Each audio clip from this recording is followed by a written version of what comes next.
بزرگوں، دوستوں، نوجوان ساتھیوں، عزیز بچوں، السلام علیکم ورحمۃ اللہ وبرکاتہ۔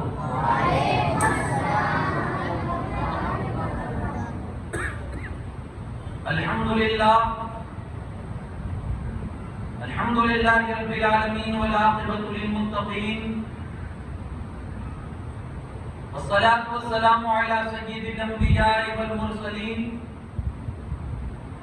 وعلى آلہ الطیبین واصحابہ الطاہرین اجمعین، اما بعد۔ اعوذ باللہ من الشیطان الرجیم، بسم اللہ الرحمن الرحیم۔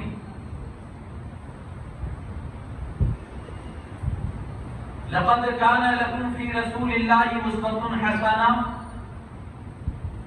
آمنت بالله صدق الله العظيم وبلغنا رسوله النبي الأمين الكريم ونحن على ذلك لمن الشاهدين والشاكرين والحمد لله رب العالمين۔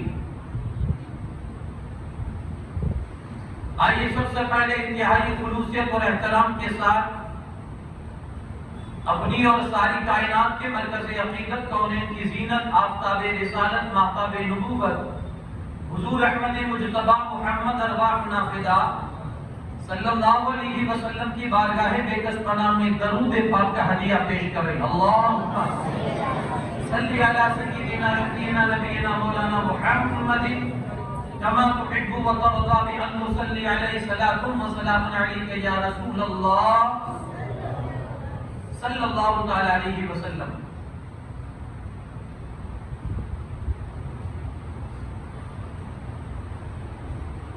نبی پاک صلی اللہ تعالی علیہ وسلم فرماتے ہیں، جو مجھ پر درود پڑھنا بھول گیا وہ جنت کا راستہ بھول گیا۔ جی لگا کر ایک بار اور درود پاک پڑھیں، اللہم صلی علی سیدنا شفیعنا نبینا و مولانا محمد وبارک وسلم صلاۃ و سلام علیک یا رسول اللہ صلی اللہ تعالی علیہ وسلم۔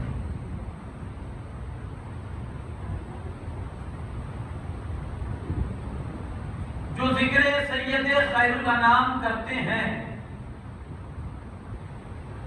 جو ذکر سید خیر الانام کرتے ہیں، فرشتے ادب سے ان کو سلام کرتے ہیں، اور جو مانگو تو مل جائے گی شہنشاہی، جو مانگو تو مل جائے گی شہنشاہی، یہ کام تو ان کی گلی کے غلام کرتے ہیں۔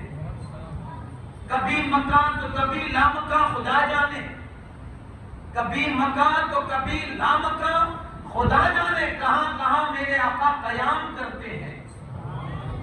کبھی مکان تو کبھی لامکان خدا جانے، کہاں کہاں میرے حضور قیام کرتے ہیں۔ زہے نصیب جو مدینے میں موت آ جائے، دعا خدا سے یہی صبح و شام کرتے ہیں۔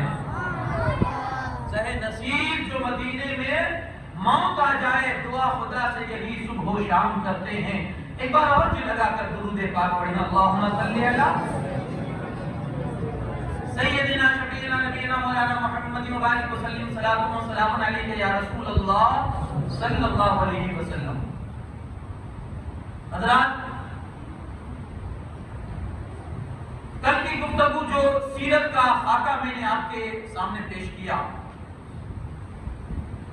میں نے عرض کیا تھا کہ اجمالی طور پر میں آپ کو رسول اللہ صلی اللہ علیہ وسلم کی وہ سیرت جو مکہ المکرمہ کی سرزمین سے شروع ہوتی ہے اور مدینہ رسول پر آ کر وہ سیرت کا خاکہ وہ مکمل ہوتا ہے۔ اب یہ مکمل 63 سال کا یہ گیپ ہے، عرصہ ہے پورا 63 ایئرس، جس میں آپ صلی اللہ علیہ وسلم نے 53 سال مکہ شریف میں گزارے۔ اس میں بھی 53 میں 40 سال تو آپ نے اعلان نبوت نہیں فرمایا، 40ویں سال آپ نے اعلان نبوت فرمایا، اور 13 سال اعلان نبوت کے بعد 13 سال آپ نے مکہ میں دین کی دعوت اور تبلیغ لوگوں تک پہنچائی، جس کا آپ یہ کہہ لیجئے کہ کما حقہ رزلٹ جو ملنا چاہیے تھا وہ رزلٹ نہیں ملا۔ اتنی دعوت و تبلیغ کے باوجود بہت کم لوگ ایسے تھے جو مسلمان ہوئے زمانے میں آئے تھے، لیکن پھر بھی بہرحال کچھ ایسے لوگ تھے کہ جن کے آنے کی وجہ سے اسلام مضبوط ہو گیا تھا۔ وہ اتحاد جب آپ پڑھتے ہیں تو اس میں ایک نام آتا ہے سید الشہداء امیر حمزہ رضی اللہ تعالیٰ عنہ۔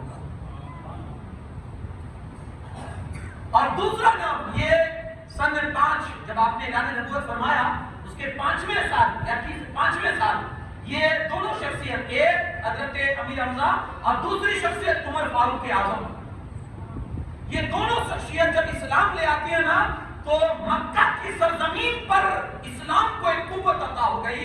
اور ایکچولی یہ سبب تھا میرے مصطفیٰ کی دعا کا کہ حضور نے دعا فرمائی تھی اللہم اعز الاسلام بعمر بن الخطاب، اے اللہ عمر کے ذریعے سے اسلام کو قوت عطا فرما۔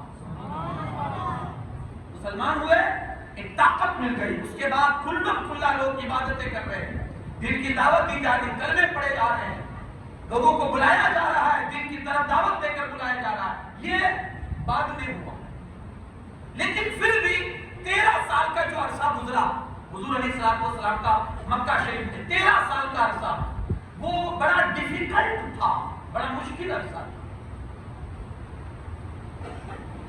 ایک طرف آپ یار آدمی کو کام کرنے میں کب مزہ آتا ہے؟ جب سکونیت ہو۔ ہم گھر میں کوئی مختصر سا چھوٹا سا کام کرتے ہیں اور اس میں ہمیں کوئی ڈسٹرب کرے تو ہم ناراض ہو جاتے ہیں، یار تھوڑی دیر تو کرنے دے، تھوڑی دیر تو چپ بیٹھ جا۔ یعنی ہمیں کوئی بھی چھوٹے سے چھوٹا کام کرنے کے لیے خاموشی چاہیے، سکون والا ماحول چاہیے۔ یارو میرے مصطفیٰ نے بہت عظیم کام کیا تھا، بہت بڑا بیڑا اٹھایا تھا، اور وہ بیڑا کیا تھا؟ پوری دنیا کو اللہ ایک کا پرستار اور پوجنے والا بنانا تھا، پوری دنیا کو۔ یہ کوئی معمولی کام ہے؟ پوری دنیا کو ایک خدا کا ماننے والا بنانا تھا حضور، اور یہ بیڑا لے کر اٹھے تھے، اس میں بھی کوئی سکون والا ماحول نہیں تھا۔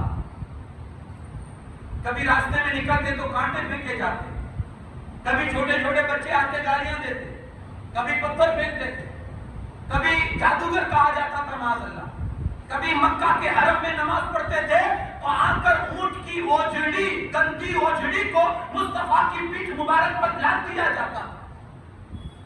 کبھی کبھی ظالموں نے ظلم کی، یہ حد بھی، یہ کسی عام آدمی کی بات نہیں کرتا ہوں، مختار کائنات رسول مختار صلی اللہ علیہ وسلم کی بات کرتا ہوں کہ سجدے میں ہوتے تھے، یہ ظالم چادر کی رسی بنا کر گلے میں ڈال کر اس زور سے کھینچتے تھے کہ میرے مصطفیٰ کی سانس بند ہو جاتی۔ ظلم کی کوئی داستان انہوں نے ادھوری نہ چھوڑی۔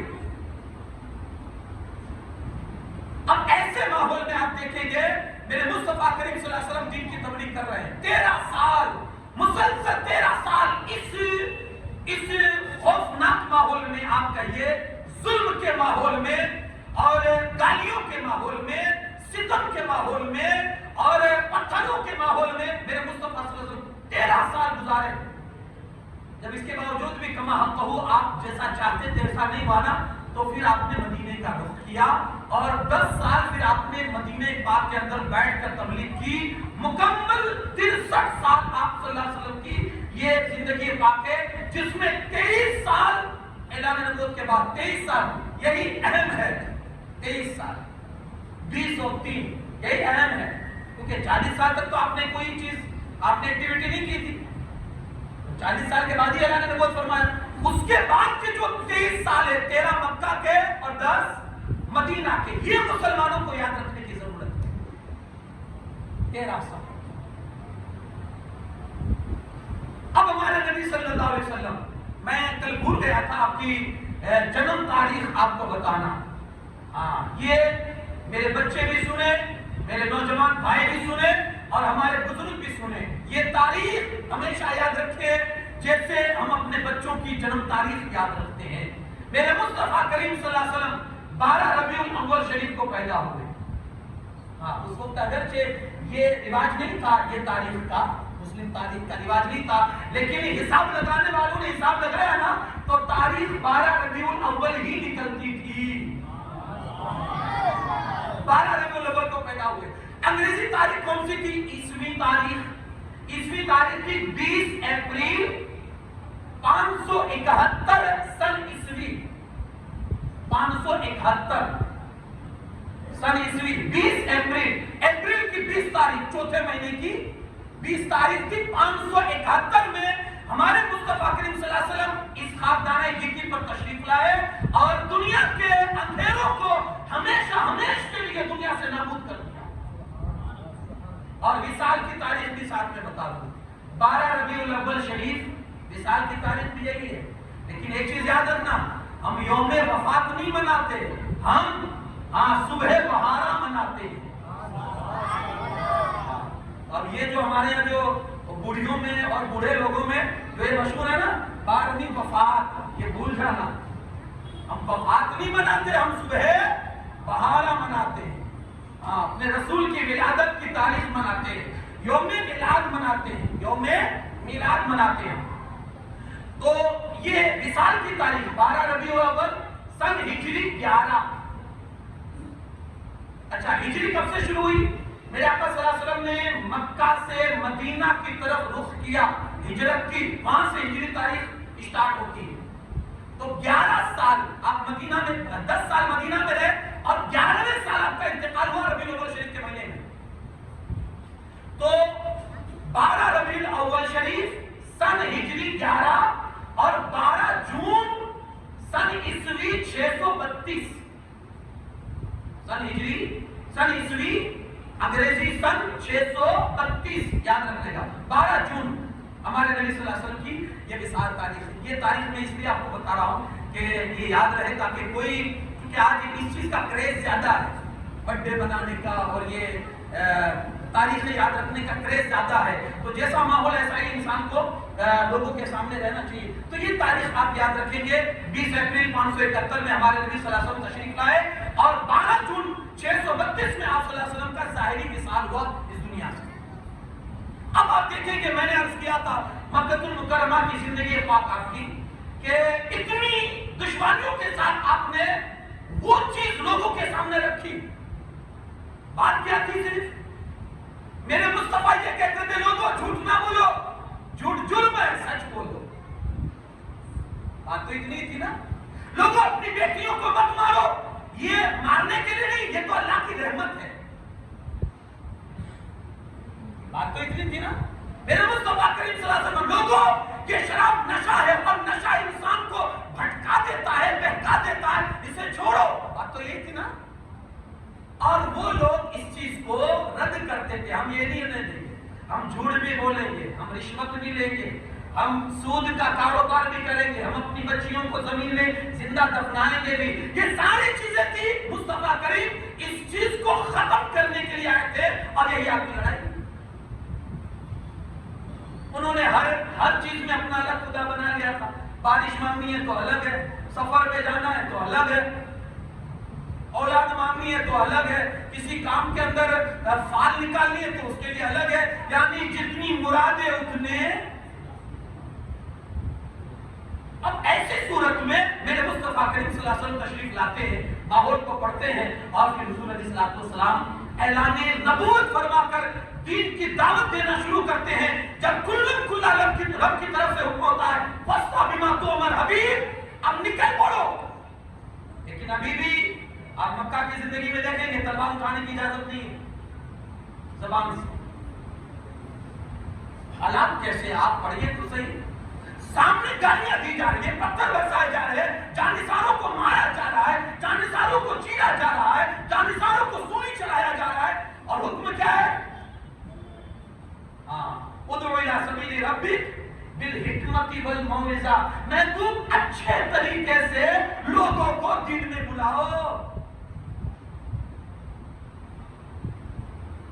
جب مدینہ میں آئے تب اب حکم ہوا کہ اب اٹھائیے۔ آپ دیکھیے جنگ بدر کہاں ہوئی؟ کب ہوئی؟ مدینہ میں آنے کے بعد۔ احد کب ہوئی؟ اسلام کی بڑی بڑی جنگیں، فیصلہ کن جنگیں جس کو کہہ لیجیے آپ، فیصلہ کن جنگیں، یہ بدر ہے، جنگ احد ہے، جنگ خندق ہے، یرموک ہے، یہ ساری جنگیں کب ہوئی ہے؟ مدینہ تشریف لانے کے بعد۔ اب حکم، حبیب اگر وہ اٹھاتے ہیں تو پھر آپ بھی جواب میں اٹھائیے۔ جواب میں اٹھائیے، یعنی پہل نہیں، ہاں پہلے نہیں، جواب میں اٹھائیے۔ اگر وہ اٹھاتے ہیں تو اب آپ دیکھیے میرے مصطفیٰ کریم صلی اللہ علیہ وسلم نے کس ماحول میں رہ کر آپ نے دین کی تبلیغ کی، کس ماحول میں رہ کر۔ آج کا آپ ماحول دیکھیے، آپ پہلے نبی کی ذات پڑھیے، آپ کیسے نبی ہے کہ جو زمین پر بیٹھے بیٹھے سورج کو اشارہ کر دے تو ڈوبا سورج پلٹ آئے۔ میں ایک نقشہ بتا رہا ہوں رسول اللہ کی طاقت کا، اللہ پاک نے جو طاقت ہمارے نبی کو عطا فرمائی، وہ نقشہ بتا رہا ہوں۔ زمین پر بیٹھے بیٹھے اور اپنے جس کو ہم کہتے ہیں وہ گھوڑیا، اس میں جب جھولے میں جھولتے ہو تو جھولتے جھولتے وہ چاند کو اپنا کھلونا بنائے، کبھی اس طرف گھمائے کبھی اس طرف گھمائے۔ یہ اختیار اور یہ طاقت، جب کبھی ضرورت پڑے تو کسی غیر کے کہنے پر وہی نبی چاند کے انگلی کا اشارہ کر کے دو ٹکڑے کر دے، وہ نبی جب چاہے پتھروں سے پانی نکال دے اور جب چاہے پتھروں کو معاف کر دے، اور جب پہاڑ حضور کی محبت میں ہلنا شروع کرے تو میرے مصطفیٰ حکم دے کر اس کا ہلنا بند کروائے۔ یہ طاقت ہے، یہ طاقت ہے۔ ابو ہریرہ کو چند کھجوریں اگر ہاتھ میں دیتے تو ابو ہریرہ کہتے ہیں میں برسوں تک اس کو کھاتا رہوں اور وہ کھجوریں نہ ختم ہو۔ یہ پاور، یہ طاقت اور یہ اختیار۔ اب ایک سوال اٹھاتا ہوں، جب اتنی طاقت تھی، اتنا پاور تھا، اتنا اختیار تھا کہ لکھنے والے تو لکھتے ہیں خالی کے کل نے آپ کو مالی کے کل بنا دیا، دونوں جہاں ہے آپ کے قبض اور اختیار میں، اتنا پاور جب تھا تو بیٹھے بیٹھے معجزے کیوں نہیں دکھائے؟ کیا ضرورت ہے اتنی تکلیفیں برداشت کرنے کی؟ کیا ضرورت ہے تلوار اٹھانے کی؟ بیٹھے بیٹھے اشارہ کرتے۔ ارے جب بیٹے کی اتنی طاقت ہے، بیٹے کی جو ایک کاسے کے اندر پرانا ساگر سمیٹ کر لوگوں کی عقل ٹھکانے لگا دے تو وہ تو بابا ہے، بیٹھے بیٹھے سب کر سکتے تھے نا۔ لیکن میرے مصطفیٰ صلی اللہ علیہ وسلم نے اپنی ذات کے اعتبار سے دین کی دعوت دی ہے اور اس میں آنے والی ہر مصیبت کو برداشت کیا ہے، اور خود فرماتے ہیں کہ دنیا میں سب سے زیادہ اگر کسی ذات پر مصیبت آتی ہے تو وہ نبیوں کی ذات ہوا کرتی ہے۔ ہاں یارو، بلکہ تفسیر روح البیان میں مفسر فرماتے ہیں کہ ہم نے پڑھا ہے مکہ سے لے کر خانہ کعبہ سے لے کر طائف تک 70 ایسے نبیوں کے مزارات ہیں جن کی موت بھوک کی وجہ سے ہوئی ہے، خانہ کعبہ سے طائف تک۔ اس بیچ میں 70 ایسے نبیوں کے مزارات ہیں جن کی موت بھوک کی وجہ سے ہوئی ہے۔ سب سے سخت آزمائش اور مصیبت اگر کسی پر آتی ہے وہ نبیوں کے ساتھ ہوتی ہے۔ پاور تھا، طاقت تھی، لیکن اپنے معجزے دکھا کر مار کے سر نہیں کیے، مار کے حل نہیں کیے۔ آپ کیا سمجھتے ہیں کہ نہیں کر سکتے؟ ارے وہ صحابی آئے، رات دیر ہو جائے اور جب گھر جانا چاہے تو عرض کرے یا رسول اللہ اندھیرا بہت ہے، ڈر بہت لگتا ہے۔ میرے آقا فرماتے ہیں ہاتھ میں کچھ ہے؟ ہاں حضور لکڑی ہے، کہا لاؤ۔ میرے مصطفیٰ نے لکڑی پر پھونک دیا، وہ صحابی کہتے ہیں گھر پہنچا، پورے راستے میں وہ لکڑی چمک رہی تھی۔ نہیں سر کر سکتے تو نہیں حل کر سکتے تھے، سارے مار کے سارے جنگ۔ ارے جب اتنی طاقت تھی کہ جس کسی پر نظر ڈالے اس کی دل کی دنیا بدل جائے، تو کیا نظر ڈال کے دل کی دنیا نہیں بدل سکتے تھے؟ یہ سب کچھ کرتے تھے، لیکن امت کے لیے سبب بھی تو کچھ ہونا چاہیے تھا نا۔ اس لیے میرے مصطفیٰ نے ساری آزمائشیں برداشت کی، کہیں زخمی ہوئے، کہیں پورے لہو لہان ہوئے، کہیں دندان مبارک شہید کروا رہے ہیں، کہیں جانوں ساروں کو قربان کروا رہے ہیں، کہیں خود اپنی پیٹھ پر اوجھڑی ڈلوا رہے ہیں، کہیں گلے میں رسیاں ڈال کر ان کو کھینچا جا رہا ہے، کہیں راہوں میں کانٹے بچھائے جا رہے ہیں تو اس کو برداشت کر رہے ہیں، کہیں گالیاں سن رہے ہیں، کہیں ظلم سے رہے ہیں۔ یہ ساری چیزیں ہونے کے باوجود کبھی آپ نے معجزے کا سہارا نہیں لیا، کبھی آپ نے معجزے کا سہارا۔ ہماری حالت کیا ہے؟ مسجد میں بیٹھ کر دعا کرتے یا اللہ اسلام کو غلبہ عطا کر، ایسے دعا سے بڑا پیارا جملہ وہ یاد آتا ہے مجھے۔ اس قوم کو کچھ کرنے کی کیا ضرورت ہے جس کے ساری زندگی کے گناہ ایک تسبیح سے معاف ہو جاتے ہو؟ ساری زندگی کے گناہ جس کے ایک تسبیح سے معاف ہو جاتے ہو، اس کو ان کو کچھ کرنے کی کیا ضرورت ہے؟ بڑی رہتا ہے تسبیح لے کر بیٹھا ہو، اتنی مرتبہ پڑھو گے 80 سال کے گناہ معاف، اب اس کو ان کو کچھ کرنے کی ضرورت ہے؟ یہ تو وہ بھی کر سکتے تھے نا مصلی پر بیٹھ کر تسبیح گھما کے، لیکن انہوں نے تسبیح نہیں گھمائی، میدان جنگ میں آئے اور انہوں نے نقشہ پلٹ دیا، نقشہ تو پلٹا، لوگوں کے دلوں کو بھی پلٹ ڈالے۔ کل تک جو سینکڑوں کو مانتے تھے آج وہ ایک خدا کے پرستار بن گئے، کل جو پیشانیاں سب کے سامنے جھکتی تھی اب ایک خدا کے سامنے جھکنے لگے، اور کتنا مضبوط عقیدہ کروایا، کتنا مضبوط عقیدہ جو کتنوں کو ماننے والے تھے، کتنوں کے سامنے ہاتھ اٹھتے تھے، آج عقیدہ اتنا مضبوط میرے مصطفیٰ نے کر دیا کہ آج وہ ایک خدا کی بارگاہ میں اپنا ہاتھ اٹھانے والے اور اپنا ہاتھ پھیلانے والے بن گئے۔ آپ تصور تو کیجیے، حضرت عمر کے شہزادے نام ہے حضرت ہشام نام ہے، ہاں خانہ کعبہ کے اندر ہشام بادشاہ تھا، اور حضرت عمر فاروق اعظم رضی اللہ تعالیٰ عنہ کے وہ بیٹے تھے سالم، حضرت سالم خانہ کعبہ کا طواف کر رہے تھے، تو ہشام بادشاہ اپنے وقت کا بادشاہ آیا اور دیکھا کہ لوگوں کا ایک ہجوم ہے ان کے ارد گرد، تو ہشام نے پوچھا ہے کون؟ کہا عمر کے بیٹے ہیں۔ کہا اچھا، جب طواف کر کے فارغ ہو گئے نا تو ہشام کہتا ہے حضرت کوئی ضرورت ہو تو بولو نا، کوئی ضرورت ہو تو بولو۔ آپ نے کہا اللہ کے گھر میں لوگوں سے مانگنے میں شرم لگتی ہے۔ شام نے جب حضرت سالم سے کہا کوئی ضرورت ہو تو بولو، کہا اس وقت میں اللہ کے گھر میں کھڑا ہوں اور اللہ کے گھر میں دوسروں سے مانگنے میں شرم لگتی ہے۔ اس نے کہا ٹھیک ہے، وہ سائڈ ہو گیا بادشاہ۔ اب جب یہ طواف کر کے فری ہو گئے، باہر نکل گئے، مسجد سے باہر نکل گئے حرم سے، تو یہ واپس دوڑا ہوا گیا، حضرت اب تو بولو، اب تو مسجد کے باہر ہو گئے ہو، اب تو اللہ کے گھر سے باہر نکل گئے ہو، اب تو بولو کچھ چاہیے۔ آپ نے کہا اچھا بتاؤ کون سی ضرورت پوری کرو گے، دنیا کی یا آخرت کی؟ ضرورت کون سی پوری کر سکتے ہو تم میری، دنیا کی یا آخرت کی؟ کہا حضرت آخرت تو میرے بس میں نہیں ہے، آپ دنیا کی آپ جو کہو گے میں پوری کر دوں گا۔ کتنا پیارا جواب دیتے ہیں حضرت سالم۔ حضرت سالم کہتے ہیں دنیا تو میں نے دنیا بنانے والے سے بھی نہیں مانگی ہے، دنیا تو میں نے دنیا بنانے والے سے بھی نہیں مانگی، تجھ سے کیا مانگوں گا یار؟ یہ سوچ کس نے بنائی؟ وہ چاہتے تو مصلی پر بیٹھے بیٹھے سب حل ہو جاتا، ارے جس کی حکومت آسمانوں میں چلتی ہو زمین پر بیٹھ کر، وہ زمین والوں کو نہیں سنبھال سکتے تھے، وہ زمین والوں کو نہیں سنبھال سکتے تھے، لیکن انہوں نے طاقت دکھائی، اپنا پاور جو روحانی پاور تھا وہ نہیں دکھایا، طاقت دکھائی انہوں نے، طاقت۔ درود پاک پڑھے، آج کو مشکل زیادہ کرتے ہیں۔ اللہم صلی علی سیدنا شفیعنا نبینا مولانا محمد وبارک وسلم، صلاۃ و سلام دائما علیک یا رسول اللہ صلی اللہ علیہ وسلم۔ بالکل خاموشی سے آپ سنیں، کیونکہ آپ کی توجہ ہٹنے سے میرا عنوان بھٹک جاتا ہے، اور میری توجہ بڑھ جائے گی تو پھر میں اپنا جو مکمل جو بات کرنے کی ہے وہ میں شاید آپ تک نہ پہنچا سکوں۔ ابھی میں کہاں تھا وہ میں خود بھول گیا، لیکن بہرحال دعا کیجئے کہ میں جو آپ تک سیرت پہنچانا چاہتا ہوں کما حقوق میں پہنچا سکوں۔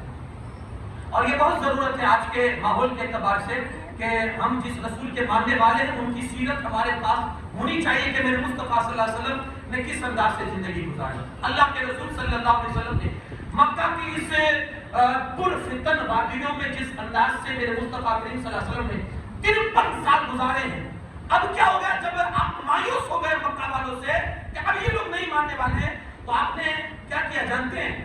قبیلوں میں جانے لگے دین کی دعوت دینے کے لیے، جو بھی قبیلہ آتا وہاں حضور پہنچ جاتے۔ پھر آپ نے ارادہ کیا چلو طائف چلے، وہاں بغل میں حج عمرہ کرنے والے جانتے ہیں کہ طائف وہاں سے دوری پر ہے، تو اللہ کے رسول صلی اللہ علیہ وسلم وہاں گئے تو آپ نے دعوت پیش کی تو انہوں نے ایک بہت برا جواب دیا، اتنے پتھر برسائے کہ اللہ کے رسول صلی اللہ علیہ وسلم لہو لہان ہو گئے، آپ کے پورا جسم پاک لہو لہان ہو گیا۔ کسی نے آپ سے پوچھا یا رسول اللہ صلی اللہ علیہ وسلم آپ کا جو دعوتی دور ہے، جس دور میں آپ نے دعوت پیش کی ہے، جس زمانوں میں، اس میں سب سے سخت زمانہ آپ پر کون سا گزرا ہے کہ جس میں آپ کو سب سے زیادہ تکلیف ہوئی ہو؟ میرے مصطفیٰ کریم صلی اللہ علیہ وسلم فرماتے ہیں وہ طائف کا زمانہ ہے کہ جب میں طائف میں گیا تھا مجھے لوگوں نے اتنے پتھر مارے تھے، میں لہو لہان ہو گیا تھا، میں اٹھ کر چلنا چاہتا، لوگ پھر سے پتھر برساتے اور اتنے مارتے کہ میں بیٹھنے پر مجبور ہو جاتا تھا، مجھے اتنا مارا کہ میرا شریر لہو لہان ہو گیا تھا، اتنی تکلیف مجھے کہیں نہیں پہنچی۔ یہ کون نبی؟ چاند کو انگلیوں پر گھمانے والے۔ یہ کون نبی؟ طائف کی بات میں کرتا ہوں کہ طائف میں جب رسول اللہ پاک صلی اللہ علیہ وسلم پر جب اتنا ظلم ہوا نا، تو ہوا کا فرشتہ بارگاہ رسالت میں حاضر ہوتا ہے، یا رسول اللہ صلی اللہ علیہ وسلم ایک حکم فرے، ایک جھوکا ماروں گا پورے طائف کو مٹا کر رکھ دوں گا، ایک حکم کا انتظار ہے آپ کو۔ ادھر پہاڑ کا فرشتہ ہے، یا رسول اللہ آپ حکم دے میں پہاڑ کو اٹھاؤں اور ان پر ڈال دوں کہ ہمیشہ ہمیشہ کے لیے دنیا کے نقشے سے ختم ہو جائے۔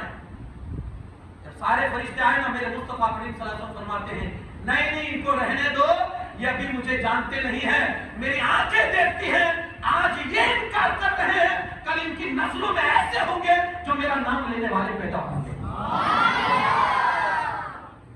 آج یہ لوگ مجھے نہیں جانتے اس لیے مجھے مار رہے ہیں، مجھے نکال رہے ہیں، کل انہی کی نسلوں میں ایسے ہوں گے جو میرا کلمہ پڑھیں گے اور میرے نام پر اپنی جان قربان کرنے والے ہوں گے۔ اتہاس نے پڑھا، میرے مصطفیٰ کی یہ غیب کی خبر ثابت ہوئی کہ طائف سے ایسے نکلے کہ جنہوں نے مصطفیٰ کے لیے سب کچھ قربان کیا تھا۔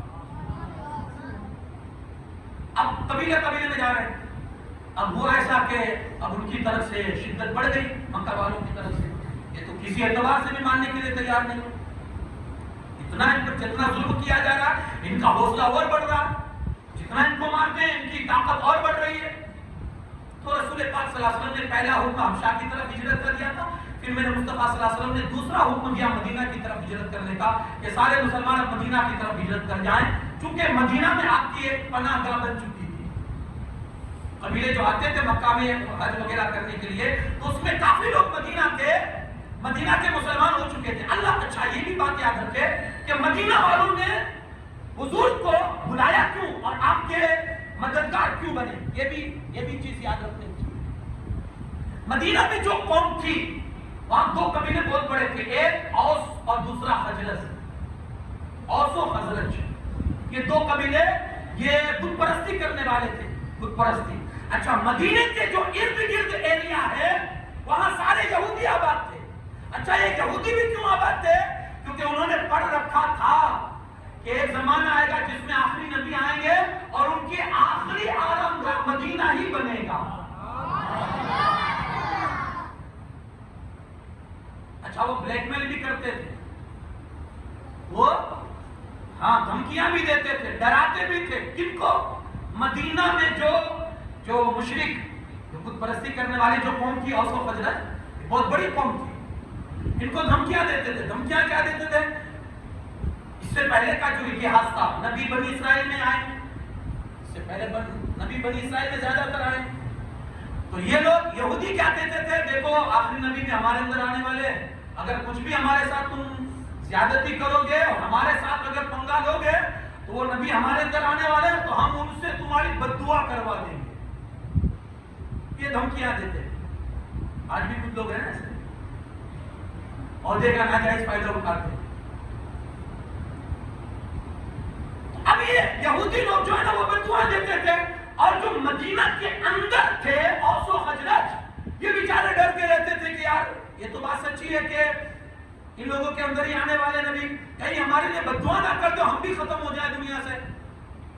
تو جیسے ان کو بھنک پڑی کہ وہ نبی جو آخری آنے والے ہیں وہ مکہ میں آ چکے ہیں اور کئی لوگ ان کا کلمہ پڑھ کے مسلمان ہو چکے ہیں، تو کافی لوگ مدینہ کے جو پہلے بت پرستی میں تھے رسول اللہ کا نام سنتے ہی حضور کے دامن میں آ کر مسلمان ہو گئے۔ وہ جانتے تھے کہ آخری نبی ان کا سپورٹ کریں گے تو ہم بچ جائیں گے۔ اور کچھ یہودیوں نے بھی کلمہ پڑھ لیا بعد میں حضور علیہ السلام کے. تو اب ایک پناہ گاہ مل گئی رسول اللہ کو مدینہ. حضور نے اجازت دے دی کہ سب جاؤ, لیکن ابھی رسول اللہ نے ہجرت نہیں کی ہے کیونکہ اللہ کی طرف سے حکم نہیں آیا تھا. حضور نے آپ نے اکیلے نے ہجرت نہیں کی, ابو بکر کو بھی روک لیا اور حضرت مولا علی کو بھی روک لیا. ابھی ہجرت نہیں ہوئی ہے.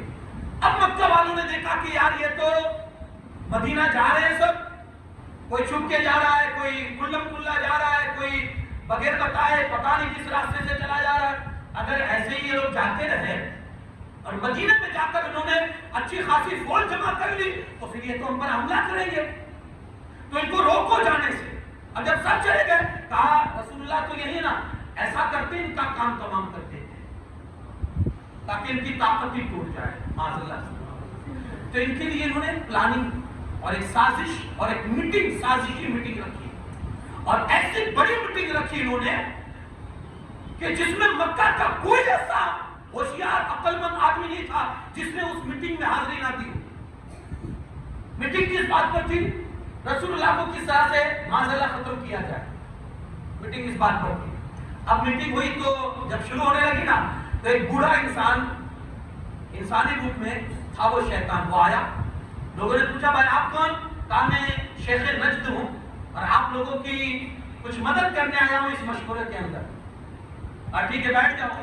مشورہ ہوا, یہ لمبا یہ طویل گفتگو ہے, اس کو میں سمجھ رہا ہوں. آخر میں مشورہ یہ ہوا, پہلے تو سب نے اپنی رائے دی لیکن یہ شیخ یہ بڈھا جو تھا شیطان اس نے سب کی رائے کو باطل کر دیا. کہا یہ پاسبل نہیں ہے, یہ کرو گے تو یہ ہو جائے گا, یہ کرو گے تو یہ ہو جائے گا, اس لیے یہ مناسب نہیں ہے. ایک بندہ اس میں کھڑا ہوا اور اس نے کہا میری رائے یہ ہے کہ ہر قوم سے ہر خاندان سے ایک نوجوان کھڑا ہو جس کو تلوار چلانے کی مہارت ہو, تیر چلانے کی مہارت ہو. ہر خاندان سے 40 آدمی کھڑے ہو, رسول اللہ صلی اللہ علیہ وسلم کے گھر کا گھیراؤ کرے اور 40 ایک ساتھ مل کر اٹیک کرے اور رسول اللہ صلی اللہ علیہ وسلم کا کام تمام کرتے معاذ اللہ. اب اس میں ہوگا کیا؟ بڑھ بڑھ کے یہ لوگ کہیں گے کہ خون کا بدلہ خون. تو 40 پریوار سے 40 خاندان سے وہ بنو ہاشم اکیلے کیسے خون بدلہ لے سکتے ہیں؟ تو وہ راضی ہو جائیں گے رقم لینے پر, تو ہم آسانی سے رقم چکتی کر دیں گے. بڈھا جو تھا شیطان, اس نے کہا یہ پتے کی بات اس نے کہی ہے اور اسی پر عمل کرو, اس میں سب کی بھلائی ہے. بڑے بہترین انداز میں اللہ پاک نے قرآن میں یہ پورے واقعہ کا نقشہ کھینچا ہے. اللہ پاک فرماتا ہے محبوب وہ وقت یاد کرو جب کافروں نے آپ کے بارے میں سازش کی, خفیہ سازش کی, مارنے کی, آپ کو شہر سے باہر نکال دینے کی یا آپ کو قید کر دینے کی. اور وہ لوگ سازش خفیہ کرتے تھے لیکن وہ نہیں جانتے تھے کہ آپ کا رب بھی خفیہ سازش کر رہا ہے, خفیہ تدبیر کر رہا ہے. اور وہ نہیں جانتے کہ سب سے بہتر رب کی خفیہ تدبیر ہے. اب رب کی خفیہ تدبیر کیا تھی؟ انہوں نے ادھر پلان بنایا, یہ کر ڈالیں گے وہ کر ڈالیں گے. ادھر سے رب نے جبرائیل امین کو بھیجا اپنے رسول کی بارگاہ میں, جا کر سلام کہو اور ان سے کہو آج کی رات بستر پہ مت سونا, اپنی جگہ علی کو سلانا,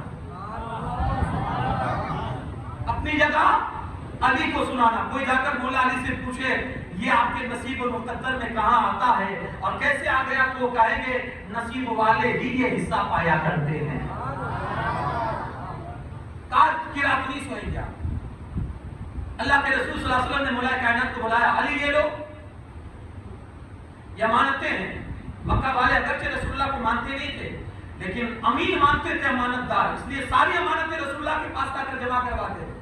گویا حضور ایک بینک کی شکل میں رسول اللہ کا گھر تھا, ساری امانتیں وہاں موجود ہوتی تھی کیونکہ جانتے تھے یہ بندہ کبھی خیانت نہیں کر سکتا ہے, کبھی خیانت نہیں کر سکتا. ساری امانتیں وہاں. حضور علیہ السلام نے فرمایا علی صبح اٹھنا اور مکہ والوں کو امانتیں دینا اور مدینے میں آ کر مجھ سے ملنا. ججمنٹ دیکھے مولا علی کا. کسی نے پوچھا علی 40 آدمی باہر ننگی تلوار لے کر کھڑے, نیند آ گئی تھی؟ مولا علی کہتے اس رات جیسی آئی کبھی نہیں آئی. علی کیوں؟ موت کا ڈر نہیں تھا. کہا موت تو آنی ہے, کسی کو بھی آنی ہے, کبھی بھی آنی ہے, لیکن علی کو یقین تھا, میرے مصطفیٰ کی زبان سے نکل گیا تھا علی صبح اٹھنا امانتیں دینا، مدینے میں آ کر مجھ سے ملنا۔ علی کے عشق نے جواب دیا تھا علی موت کبھی بھی آ سکتی ہے، لیکن علی کو اس وقت تک نہیں آ سکتی ہے جب تک علی مدینہ نہیں پہنچا تھا۔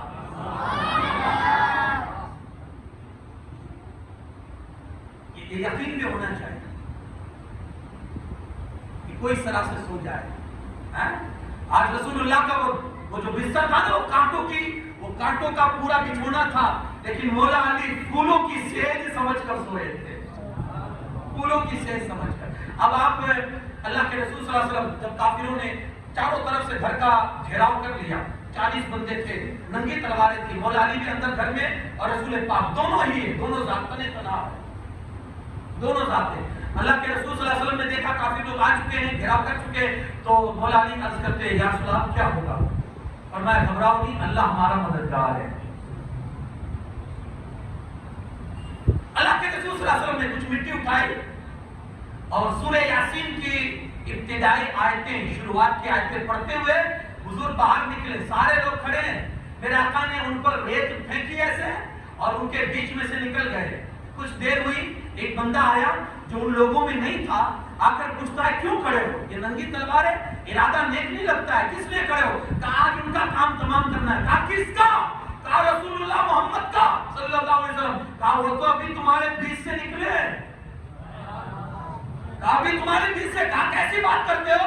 چاروں طرف سے گھیراؤ کیا ہے، وہ نکلے کیسے؟ کہا یقین نہیں آتا، وہ نکلے بھی ہیں اور انہوں نے تمہارے سروں پر ریت ڈالی ہے، کنکریاں پھینکی ہے، اپنے سر تو ٹٹولو۔ جب انہوں نے سر پر ہاتھ ڈالی تو سب کے سروں پر ریت پڑی ہوئی تھی۔ کہا یہ تو غضب ہو گیا۔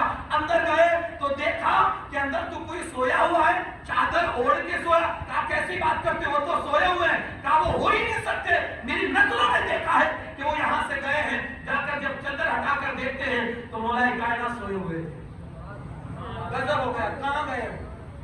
اچھا حضور نے پہلے سے ساری تیاری کر لی تھی، دوپہر کا وقت ہوا، مولا حضور علیہ السلام سیدنا صدیق اکبر کے گھر گئے۔ اب ابو بکر اللہ کی طرف سے ہجرت کا حکم ہوا ہے اور آج رات کو ہجرت کرنی، یا رسول اللہ میں ساتھ میں ہوں؟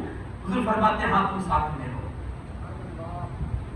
دو اٹھنیاں حضرت ابو بکر نے پہلے سے تیار کی تھی۔ اللہ کے رسول صلی اللہ علیہ وسلم حضرت ابو بکر نکلتے ہیں رات میں، اور حضرت ابو بکر کو یہ بھی ڈر تھا کہ کہیں یہ لوگ ہمارے قدم کے نشان دیکھتے دیکھتے ہمارا پیچھا نہ کر لے۔ تو جانتے ہیں انہوں نے کیا کیا؟ اللہ کے رسول صلی اللہ علیہ وسلم جہاں پیر رکھتے تھے اسی پر یہ اپنا پیر رکھتے تھے، تاکہ ان کو پتا چلے کہ کوئی ایک ہی آدمی گیا ہے، دو آدمی نہیں گئے تھے۔ جہاں جہاں رسول اللہ کے قدم پڑتے تھے، یارو اب جب حضرت ابو بکر نے دیکھا کہ رسول اللہ صلی اللہ علیہ وسلم کے قدم مبارک تھک چکے ہیں اور تھوڑے زخمی بھی ہو چکے ہیں، کیونکہ راستے ایسے تھے، کانٹے تھے، خاردار راستے تھے، تو حضرت ابو بکر نے اپنا کاندھا مبارک رسول اللہ صلی اللہ علیہ وسلم کے سامنے پیش کر دیا۔ حضور اس پر آپ بیٹھ جائیں، میں آپ کو اٹھا رہا ہوں اور میں آپ کو لے چل رہا ہوں۔ یارو غار ثور میں جو گیا ہے اس کو آئیڈیا ہوگی اور وہ جانتا ہوگا کہ وہ پہاڑ پر کس انداز سے چڑھا جا سکتا ہے۔ سیدنا صدیق اکبر میرے مصطفیٰ کو لے کر کاندھوں پر بٹھا کر حضور کو غار ثور تک لے گئے۔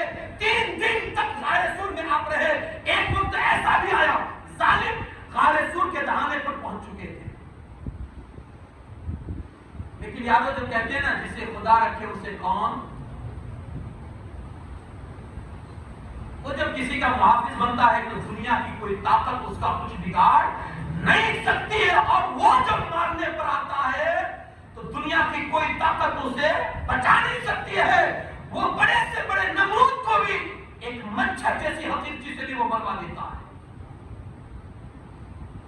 اور یونس علیہ السلام کی مچھلی کے پیٹ میں رکھ کے بھی حفاظت فرماتا ہے۔ اس کی شان نرالی ہے۔ تو انتظام کیا کیا؟ جیسے حضور غار میں گئے نا، ایک مکڑی آئے اس نے جالا تن دیا، ایک کبوتری آئے اس نے انڈا دے دیا۔ اب وہ لوگ آئے، جب انہوں نے دیکھا کہ لگتا ہے یہاں آئے ہوں گے، تو 2-3 آدمی تھے، ارے کیسی بات کرتے ہو، اگر یہاں آتے تو یہ مکڑی کا جالا ٹوٹ نہیں جاتا، یہ کبوتری بھاگ نہیں جاتی، یہ ہے اس کا مطلب تو یہاں نہیں آئے۔ تو حضرت ابو بکر نے نیچے جھک کر دیکھا تو سب کے قدم دکھ رہے تھے، ڈر گئے، یا رسول اللہ تو ہم پکڑے جائیں گے، یہ لوگ یہاں پہنچ چکے ہیں۔ میرے مصطفیٰ نے بڑے اطمینان سے کہا تھا ابو بکر ان اللہ معنا لا تحزن ان اللہ معنا، غم نہ کر، ہمارے ساتھ ہمارا خدا ہے۔ یار یہ جملہ جب یقین کے ساتھ کسی کی زبان پر آتا ہے نا تو اس کو زندگی جینے کا ہنر سکھا دیتا ہے. زندگی جینے کا اسے اللہ ہمارے ساتھ ہے. یہ ہر کسی کے دل کا یہ وہ نہیں ہے کہ اس کے اندر یہ دل میں سما جائے اللہ ہمارے ساتھ ہے. ہر کسی کے ساتھ یقین کہاں سے لائے؟ بہرحال 3 دن رہے. اس کے بعد آپ نے ایک کافر کو اجرت پر رکھ لیا تھا جو راستوں کا ماہر تھا. وہ آیا 3 دن کے بعد نیچے اٹھنیاں لے کر کھڑا تھا. حضور علیہ السلام آئے اور آنے کے بعد مدینہ پاک کا رخ کیا. مدینہ پہنچے. اللہ کے رسول صلی اللہ علیہ وسلم نے مدینہ پہنچنے سے پہلے کچھ کلومیٹر کے پہلے مسجد قباء ہے، آپ لوگ جانتے ہیں، جس مسجد کو رسول اللہ صلی اللہ علیہ وسلم نے سب سے پہلے تعمیر فرمایا. اور حضور علیہ السلام نے اس مسجد کی فضیلت میں بیان فرمایا کہ جو میری مسجد میں نماز پڑھے اور اس کے بعد وہاں سے نکل کر آئے اور یہاں 2 رکعت نفل نماز پڑھے گا، اللہ پاک اسے عمرے کا ثواب عطا فرمائے گا. سائیڈ جاتے ہیں اور اکثر لوگ جاتے ہیں، کئیوں کا تو یہ شیڈیول بنا ہوا ہوتا ہے، وہ فجر پڑھیں گے مسجد نبوی شریف میں، آئیں گے جنت البقیع میں آ کر وہ فاتحہ پڑھیں گے اور وہیں سے ان کو ٹیکسی مل جاتی ہے، وہاں سے وہ سیدھے جائیں گے مسجد قباء اور وہاں 2 رکعت پڑھ کر عمرے کی فضیلت اور عمرے کا ثواب حاصل کرتے ہیں. بہرحال حضور وہاں کچھ دن رکے اور پھر مدینہ پاک میں تشریف لائے. اب یہاں کہاں رکے؟ مسئلہ یہ تھا. تو صاحب آئے، یا رسول اللہ ہمارا گھر آپ کے لیے ہے، یا رسول اللہ ہمارا گھر. آپ نے کہا میری اٹھنی کی لگام چھوڑ دو. وہ جہاں رکے گی اللہ کے حکم سے رکے گی اور وہی میرے ٹھہرنے کی جگہ ہوگی. آج جہاں مسجد نبوی شریف جو عین اصلی حالت جو پرانی مسجد نبوی شریف ہے وہی اٹھنی جا کر بیٹھ گئی اور اس وقت وہ گھر کا حضرت ایوب انصاری کا. ان کے نصیبے جاگ اٹھے. اللہ کے رسول صلی اللہ علیہ وسلم نے ان کی مہمانی قبول فرمائی، مہمان نوازی. وہ ان کا جو مکان تھا وہ 2 منزلہ تھا. انہوں نے عرض کیا رسول اللہ میں نیچے رہتا ہوں، آپ آقا ہیں آپ اوپر رہیں. حضور علیہ السلام نے فرمایا نہیں، میں تمہیں حکم دیتا ہوں تم اوپر چلے جاؤ، اگرچہ تم غلام ہو لیکن ان سے ملنے والے لوگ بہت آئیں گے، ان کو اوپر آنے میں دقت ہوگی، میں نیچے ہی رہتا ہوں. ایک رات کا واقعہ ایسا بھی ہے کہ ابو ایوب انصاری رضی اللہ عنہ کے گھر میں اوپر والے منزلے میں پانی گر گیا. وہ پکی دیواریں تو نہیں ہوتی تھی، وہ اس طرح کی چھتیں نہیں ہوا کرتی تھی کہ جس میں پانی نہ بہے. یارو جب پانی گرا نہ جانتے انہوں نے کیا کیا، اپنا جو کمبل تھا نا جس کو اوڑھ کے سوتے تھے وہ کمبل جلدی سے پانی پر ڈال دیا. پوری رات دونوں میاں بیوی بغیر کمبل کے رہے ٹھنڈی میں، لیکن مصطفیٰ کریم صلی اللہ علیہ وسلم پر ایک پانی کا قطرہ بھی نیچے نہیں گرا. دستور بنا لیا تھا، حضور کھا لیتے اس کے بعد کھاتے تھے، رسول اللہ کا جوتا کھاتے تھے. اب ان کو وہ کہتے ہیں نا قدر والے نہیں جانتے ہیں قدر. بیٹھ کے حضور مدینہ میں رہ گئے. اب 10 سال آپ نے مدینہ پاک میں گزارے. اب مدینہ کے جو اندر جو اہم جو واقعات تھے اس پر میں تھوڑی سی آپ کی توجہ دلاؤں گا. یہ چیز آپ یاد رکھیں. ایک سب سے پہلی چیز، جب مکہ چھوڑ کے مدینہ آئے تو مکہ والوں میں کھلبلی مچی، ان کو چین سے بیٹھنے نہیں دیں گے. تو اس میں جنگ بدر ہوئی. یہ اسلام کا عظیم معرکہ ہے جو رمضان شریف میں ہوا. میدان بدر جو مدینہ پاک سے 100 کلومیٹر کے تقریباً وہ ایریا ہے، کم بیش 100 کلومیٹر. وہاں یہ جنگ ہوئی. مدینہ میں اللہ کے رسول صلی اللہ علیہ وسلم کو پتا چلا کہ مکہ والے فوج لے کر آ رہے مقابلہ کرنے کے لیے. اب حضور علیہ السلام کا یہ نیا ماحول ہے مدینہ میں. اللہ کے رسول صلی اللہ علیہ وسلم نے سوچا کہ پتہ نہیں یہ مکہ والے سپورٹ کریں گے یا مدینہ والے سپورٹ کریں گے یا نہیں. تو حضور نے ایک میٹنگ کی. لوگوں مکہ والے حملہ کرنے آ رہے ہیں، بتاؤ تمہاری رائے کیا ہے؟ مدینہ والوں میں سے ایک انصار کھڑے ہو جاتے ہیں، یا رسول اللہ صلی اللہ علیہ وسلم آپ کا کیا خیال ہے؟ کیا ہم موسیٰ علیہ السلام کے امتیوں کی طرح ہے جو آپ کو یوں کہیں گے کہ آپ جانو آپ کا رب جانے؟ نہیں حضور، آپ جہاں جہاں جائیں گے آپ کے نقش قدم پر ہم بھی پیچھے پیچھے چلیں گے. گویا انہوں نے یہ کہا حضور جہاں آپ کا پسینہ بہے گا وہاں ہمارا خون بہے گا.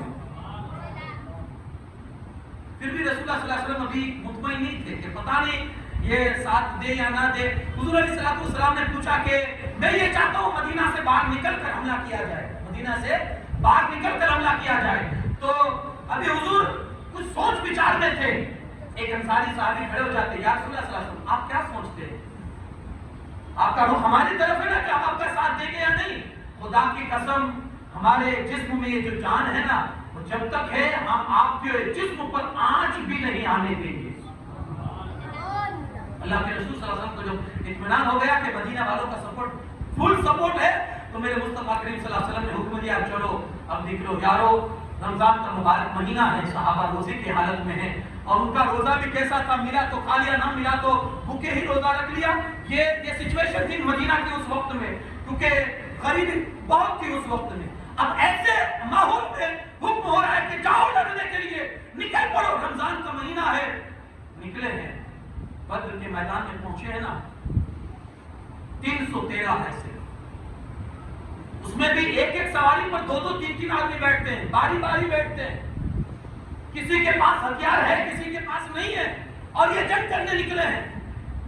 اللہ کے رسول صلی اللہ علیہ وسلم رات میں سب سو گئے نا، تو کالی کملی والے آقا کے ہاتھ اللہ کے دربار میں اٹھ گئے، دعا سنیں سنیں یارو، جب کوئی مددگار آدمی جب ہر طرح سے جب آنکھ سے مایوس ہو جائے نا، تو پھر اس کے پاس ایک دربار ایسا ہے جہاں سے کسی کو مایوسی نہیں ملا کرتی ہے۔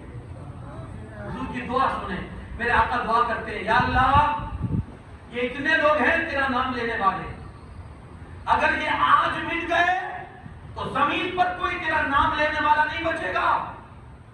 یہ اتنے لوگ ہیں، اگر تو چاہتا ہے کہ تیرے نام لیوا باقی رہے تو آج ان کی مدد فرما دے۔ بس یہ دعا تھی، سب تو آرام سے سو رہے تھے، جمعہ کی رات تھی، صبح جمعہ ہونے والی تھی اور بدر کا میدان تھا۔ یارو میرے مصطفیٰ کریم صلی اللہ علیہ وسلم کھڑے ہوتے ہیں، ہاتھ میں ایک لکڑی لیتے ہیں اور میدان جنگ کا معائنہ کرتے ہیں، تفتیش کرتے ہیں۔ کیا اللہ کے رسول صلی اللہ علیہ وسلم کا غیب دان نبی لوگ کہتے ہیں کہ نبی کو غیب کا علم نہیں ہے یارو، اور کوئی ایسا بھی کہتا ہے کہ قرآن میں 5 چیزیں ایسی ہیں جس کا علم خدا کے سوا کسی کو نہیں ہے، ہم بھی وہی کہتے ہیں۔ علم ذاتی اللہ کا ہے، علم ذاتی اللہ کا ہے، وہ کسی کو نہیں ہے اللہ کے سوا، لیکن عطائی علم اللہ جس کو چاہتا ہے اس کو نواز دیتا ہے۔ خود ہمارے نبی کو کہتا ہے وَعَلَّمَكَ مَا لَمْ تَكُنْ تَعْلَمْ، اے حبیب جو نہیں جانتے تھے وہ سب کچھ میں نے آپ کو عطا فرما دیا۔ حضور کھڑے ہوئے تو ساتھیوں کو لیا اور میدان کا معائنہ کر رہے، لکڑی سے ایرو بنا، نشان بنا رہے، سرکل بنا رہے۔ حضور فرماتے ہیں کل جنگ ہوگی، فلاں یہاں مرے گا، فلاں یہاں مرے گا، ابو جہل یہاں مارا جائے گا، امیہ یہاں مارا جائے گا، سارے نشان۔ صحابہ کہتے ہیں جب جنگ بدر ختم ہوئی اور ہم جب تفتیش کرنے نکلے نا، میرے مصطفیٰ نے لکڑی کا نشان جہاں بنایا تھا ہم نے دیکھا وہ آدمی اسی جگہ پر مرا پڑا ہے۔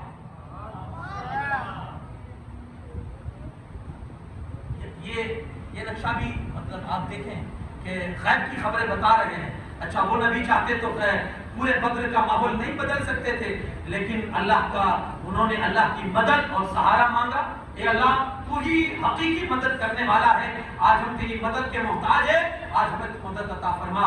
اور پھر ہوا بھی ایسا یارو کہ جب جنگ شروع ہوئی وہ لوگ خوش تھے کہ یہ 313 ہمارا کیا کر لیں گے، ان کے پاس صحیح ڈھنگ کے ہتھیار بھی نہیں ہے، صحیح ڈھنگ کی سواریاں بھی نہیں، یہ کیا لیں گے۔ لیکن جب جنگ شروع ہوئی لوگوں نے کیا دیکھا ہے، تلوار اٹھتی نہیں تھی، سامنے آدمی کٹ کے مر جاتا تھا، کیونکہ اللہ پاک نے جبرائیل امین کے ساتھ فرشتوں کی فوج بدر کے میدان میں اتار دی تھی۔ اقبال کہتے ہیں مسلمانوں اگر تمہارا کردار سچا ہونا اور اگر یقین پکا ہو تو آج بھی بدر کی طرح آج بھی کسی بھی جگہ فرشتوں کی فوج آ سکتی ہے، لیکن شرط یہ ہے کہ بدر کا ماحول ہونا چاہیے۔ اقبال کہتے ہیں فضائے بدر پیدا کر، فرشتے تیری نصرت کو اتر سکتے ہیں آسمان سے اب بھی، عطا اندر کے تعلق بھی۔ فضا پہلے بنانی پڑے گی بدر کی، تو آج بھی فرشتے آ سکتے ہیں۔ اب مسلح پر بیٹھ کر تصویر گھمانے سے کیا فضا کی بدر کی فضا بنے گی؟ دین کے لیے کچھ نہیں کرنا اور دعا کریں گے اللہ دین کو غلبہ عطا کرے، غلبہ کیسے ہوگا؟ رسول پاک صلی اللہ علیہ وسلم کی زندگی ہمیں پڑھنی ہوگی کہ حضور علیہ السلام نے معجزات سے کام نہ لیا، ہاں جہاں ضرورت تھی وہاں دکھایا، جہاں ضرورت تھی وہاں۔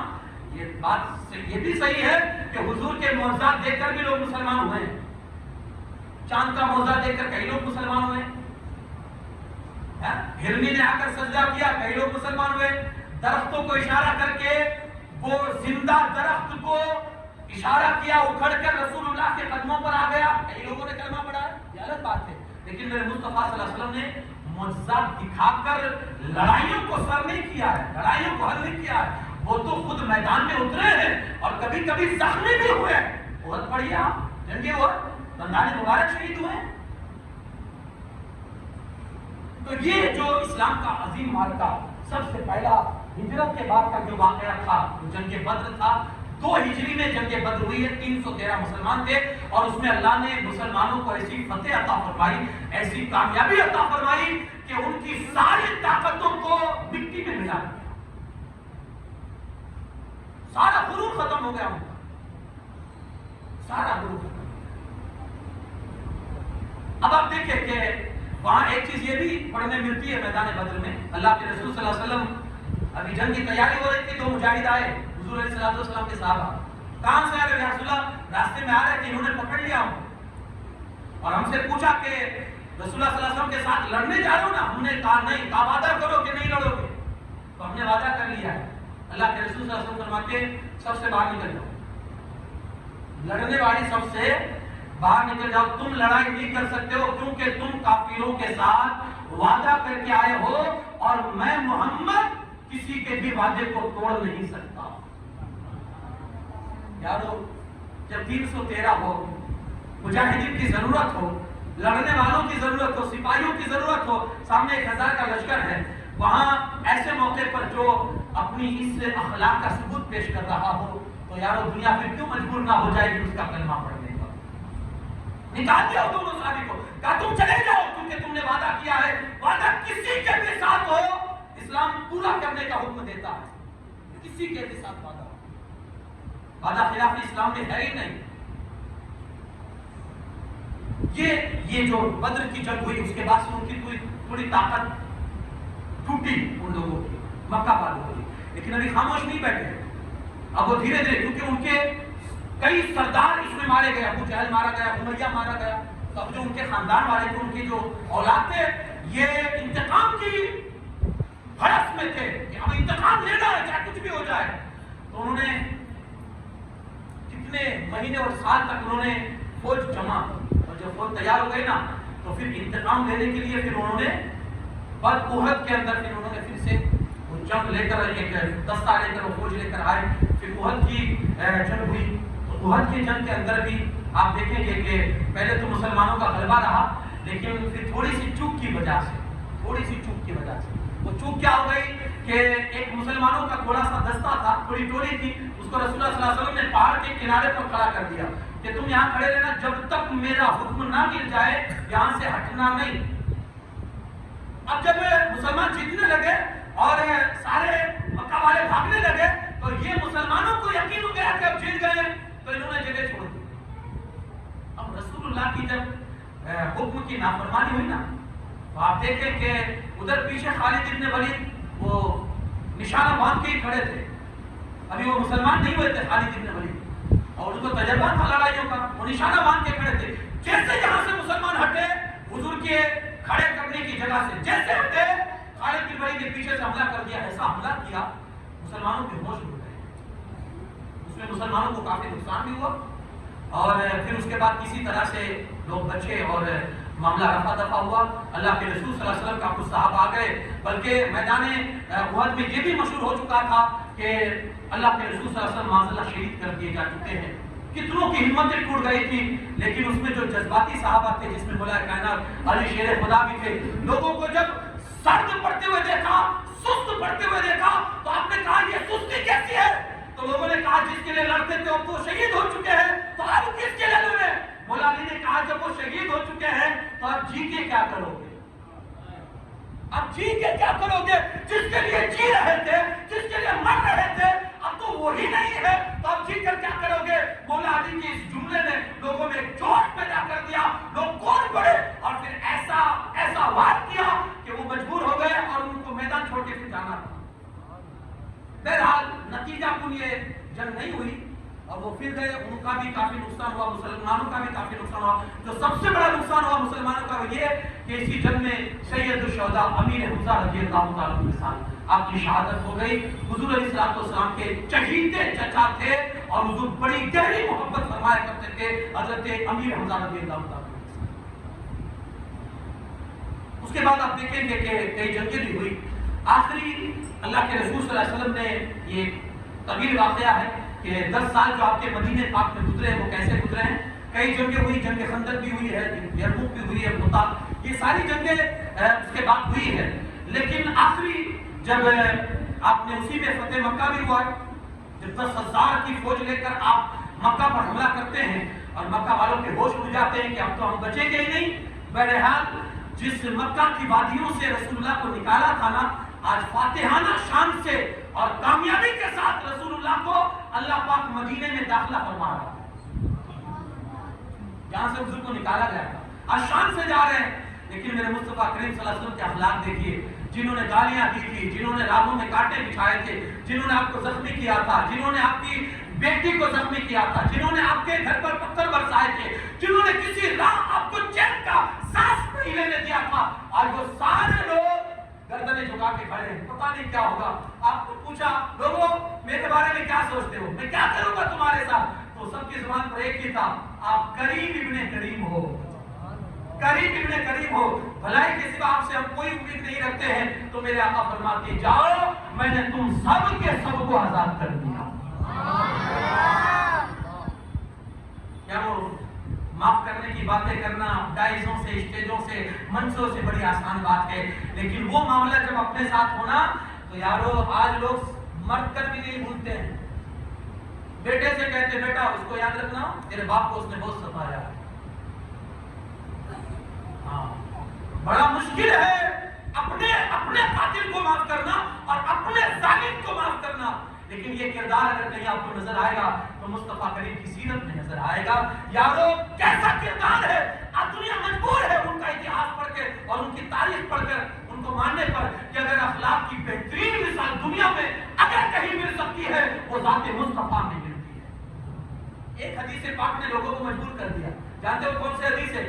میرے آقا فرماتے ہیں انصر اخاک ظالما و مظلوما, اپنے بھائی کی مدد کر, ظالم ہو تب بھی, مظلوم ہو تب بھی. اپنے بھائی کی مدد کر, ظالم ہو تب بھی اور مظلوم ہو تب بھی. لوگوں نے اس کی یا رسول اللہ صلی اللہ علیہ وسلم, مظلوم کی تو سمجھ میں آتی ہے کہ وہ ستایا ہوا ہے تو اس کی مدد کرنی چاہیے, ظالم کی کون مدد کرے گا, ظالم کی کون مدد کرے گا؟ میرے آقا فرماتے ہیں ظالم کی مدد اس طرح سے کرو کہ وہ جو ظلم کا ہاتھ اٹھا رہا ہے نا اس کے ہاتھ کو روک لو, اس کے ہاتھ کو روک لو جو وہ ظلم کا ہاتھ. یعنی کسی ہاتھ کو روکنا بھی اپنے بھائی کی مدد ہے, اور جس کو پڑ رہا ہے, ہاں جس کو مار پڑ رہی ہے اس کو مار سے بچانا یہ بھی مدد میں شامل ہے. میرے آقا فرماتے ہیں ہاتھ روکو بھی اور جس کو مار پڑی ہے اس کی بھی مدد کرو, ظالم کی بھی مدد کرو, مظلوم کی بھی مدد کرو. اس جملے نے آج دنیا کو مجبور کر دیا کہ اگر بہترین کسی کی اخلاق کے معاملے میں کسی کی سیرت ہے وہ مصطفیٰ کریم کی سیرت ہے, جہاں کو ظلم نام کی کوئی چیز نظر نہیں آئی. آخری واقعہ عرض کر کے گفتگو کو, پیش ٹاور پر جب حملہ ہوا نا, پیش ٹاور, تو اس وقت میں وہ زمانے میں ایک عیسائی بچی اسلام دھرم سے متاثر ہوئی اور اس نے اسلام مذہب قبول کر لیا. اس کے باپ نے اس کو بہت روکا, بیٹی یہ رہنے دے, یہ آتنکوادی لوگ ہیں, ترانسوادی لوگ ہیں, ظلم کرنے والے لوگ ہیں. جس کے سامنے اسلام کی صحیح شکل ملی ہی نہیں ہے جس کو, تو ایسے ہی بلیٹ کرے گا, الزامات لگائے گا. تو اس عیسائی باپ نے کہا, تو بچی نے کہا, اس وقت جب پیس ٹاور پر حملہ ہوا نا تو اس کے باپ نے کہا دیکھا بیٹا یہ مسلمانوں ہی نے حملہ کیا ہے, کتنے بے قصور لوگوں کو مار ڈالا ہے اس میں, اور ایسے دھرم کو تم نے قبول کیا ہے, ایسے مذہب کو. تب اس کی بچی نے جو جواب دیا تھا باپ کو, جواب سننے کے لائق ہے. وہ بچی کہتی ہے ابا میں یہ نہیں جانتی کہ پیس ٹاور پر کس نے حملہ کیا ہے, مجھے یہ معلوم نہیں ہے کہ وہ عیسائی ہے یا مسلمان ہے یا کوئی اور مذہب کا ماننے والا ہے, لیکن میں اتنا ضرور جانتی ہوں اگر آپ رسول اللہ کی پوری زندگی اٹھا کر دیکھ لیں, میرے مصطفیٰ نے کسی ایک پر بھی ظلم کیا ہو تو میں ابھی اسلام چھوڑنے کے لیے تیار ہوں. کسی ایک پر بھی ظلم کیا ہو, جو رسول چونٹیوں پر ظلم برداشت نہ کرے. کسی جنگ سے واپس ہو رہے تھے رسول اللہ صلی اللہ علیہ وسلم, تو ایک جگہ پڑاؤ کیا جنگل میں, تو ایک صحابی بوریا بچھا کر اس پر سونا چاہتے تھے, تو اس بوریا میں چونٹی تھی, چونٹیاں مکھیاں کیڑیاں جس کو ہم کہتے ہیں کیڑیاں تھی. وہ صحابی نے کیا کیا؟ آگ لگا دی اس بوریے میں. جیسے آگ لگائی رسول اللہ کو پتا چلا, حضور فرماتے بجھاؤ بجھاؤ بجھاؤ. آگ کا عذاب, آگ کی سزا سوائے اللہ کے کسی کو جائز نہیں. آگ کا عذاب اللہ ہی دے سکتا ہے. انسان کوئی کسی کو آگ کا عذاب جلا نہیں سکتا ہے. اتنے بے درد ہے جو اپنی بیویوں پر یا کسی پر چھڑک کر اس پر آگ لگا دیتے. اللہ کے سوا کوئی آگ کا عذاب انسان نہیں دے سکتا ہے. تو جو چونٹیوں پر ظلم برداشت نہ کر سکے وہ مصطفیٰ کریم صلی اللہ علیہ وسلم. یارو یہ حضور کی سیرت طیبہ ہے. آخری جب 10واں ہجری سال ہوا, 10واں اللہ کے رسول صلی اللہ علیہ وسلم کے 10 سال کمپلیٹ ہو گئے مدینہ پاک میں, تو حضور نے آخری حج فرمایا اپنے عمر کا, یعنی ہجرت کا پہلا اور آخری آپ کا یہ حج مبارک ہے. کئی صحابہ کرام بھی, یعنی 1 لاکھ سے زائد صحابہ کرام اس حج میں رسول اللہ صلی اللہ علیہ وسلم کے, اور سب کو حکم تھا میدان عرفات میں پہنچو. وہاں ایک خطبہ حضور نے دیا تھا جس میں ایک جامع خطبہ وہ تھا رسول اللہ کا, جس میں زندگی گزارنے کا ایک مکمل دستور تھا کہ ہم کو زندگی کیسے گزارنی. کبھی وقت ملے آپ کو رسول اللہ کا وہ خطبہ پڑھنا جس کو حجۃ الوداع کے نام سے وہ خطبہ یاد کیا جاتا ہے. خطبہ حجۃ الوداع آخری حج کا. 1 لاکھ صحابہ کرام موجود تھے اور اس میں میرے آقا صلی اللہ علیہ وسلم نے اپنی باتیں جو تھی اہم باتیں وہ آپ نے رکھی تھی. وقت نہیں بنا میں عرض کرتا. بہرحال پھر اس کے بعد اللہ کے رسول صلی اللہ علیہ وسلم واپس مدینہ آئے. کچھ لوگوں نے یہ بھی کہا تھا کہ آپ مکہ پاک میں رک جائیں, لیکن حضور علیہ السلام نے انصار کو ترجیح دی اور مکہ چھوڑ کے آپ نے مدینہ میں رہنا پسند کیا. حدیث پاک ہے نبی وہیں پر دفن ہوتا ہے جو جگہ اس کو سب سے زیادہ پسند ہوتی ہے. آج الحمدللہ ہر عاشق کی آنکھوں کا تارا ہے وہ مدینہ. اچھا وہ مدینہ جو ہے نا وہ پہلے کیا تھا؟ یثرب. ہاں وہ یثرب اس کا نام تھا. آج ہم اس کو یثرب نہیں کہہ سکتے ہیں. وہ بیماریوں کا گھر تھا, وہاں وبائیں تھی, وہاں بیماریاں تھی. لیکن مصطفیٰ کریم صلی اللہ علیہ وسلم جب وہاں پہنچے نا تو سب سے پہلے میرے مصطفیٰ نے لوگوں کے دلوں کو صاف کیا. جب دل صاف ہو گئے, لوگ بیمار پڑنے لگے, تو میرے مصطفیٰ نے پھر وہاں کی مٹی اور وہاں کی ہوا کو بھی صاف کر دیا. اور ایسا صاف کیا, وہاں کی مٹی کو ایسا صاف کیا کہ وہ مٹی جو کل تک لوگوں کی بیماریوں کا سبب تھی, اب وہی مٹی کھا کے شفا بن گئی.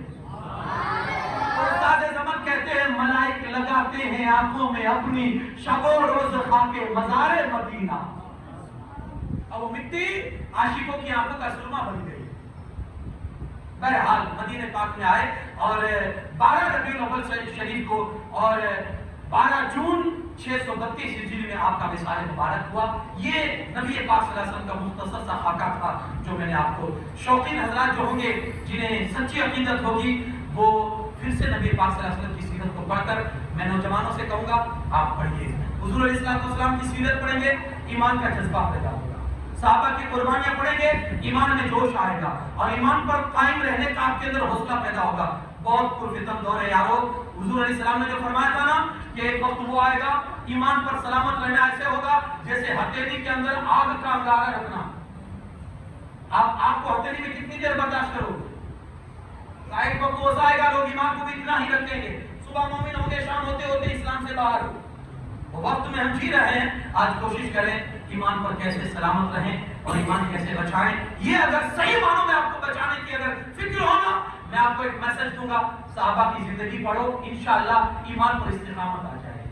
اللہ کریم ہمیں عمل کی توفیق عطا فرمائے. وما علینا الا البلاغ.